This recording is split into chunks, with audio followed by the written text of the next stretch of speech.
Important चीजें शैला रजा साहिबा इन्होंने की है कि बिलावल भुट्टो जरदारी जो है वो अपोजिशन लीडर होंगे और नवाज शरीफ चौथी दफा वजीर आजम बन जाएंगे।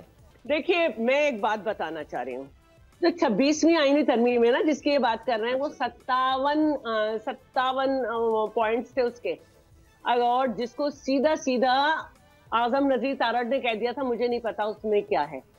बिलावल भुट्टो जरदारी ने जो हमारे मुल्क की सियासत है उसमें डायलॉग को डाला और मौलाना को शामिल किया, उस पर कंसल्टेशन बनाई, इस तरह PML-N भी आई और हमने उसमें PTI को भी इनकॉर्पोरेट किया। ये जो कॉन्स्टिट्यूशनल बेंच है ये उनकी 4 अमेंडमेंट थी, उसमें से एक अमेंडमेंट ये थी, हमने उनको रखा और उनके ऊपर किया। हमें पता था ये नहीं होगा, ना इसमें पंजाब ने प्रोविंशियल कॉन्स्टिट्यूशनल बेंच बनाई, ना KP ने बनाई, हमने बनाई।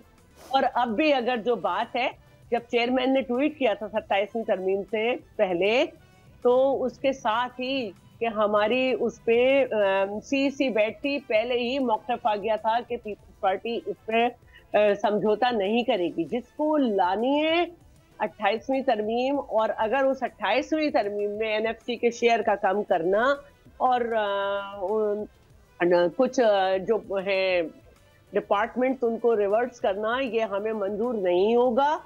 और आप भी इधर हैं, हम भी देखेंगे। और दिलशाद साहब, मैं आपके इस तजदिये को रद्द करती हूँ कि नवाज शरीफ वजीर आजम बन जाएंगे, नहीं बनेंगे। बिलावल भुट्टो जरदारी अपोजिशन लीडर बनेंगे अगर इस तरह की हरकतें की गई, क्योंकि अभी तक जो हमारे और नून लीग के दरमियान समझौता है वो कोई लेजिस्लेशन उस वक्त तक नहीं करते जब तक कि पाकिस्तान पीपल्स पार्टी की लेजिस्लेटिव कमेटी उसे देख के अप्रूव नहीं करती। अगर नहीं तो अप्रूव करेगी तो आप अपोजिशन लीडर बनने के लिए तैयार हैं बिलावल भुट्टो जरदारी साहब? बिल्कुल हमारी पार्टी बड़े अरसे से कह रही है, ठीक है, और हम चाहते हैं, लेकिन अब ये पार्टी का डिसीजन होगा। बहुत शुक्रिया शैला रजा साहिबा आपके टाइम का।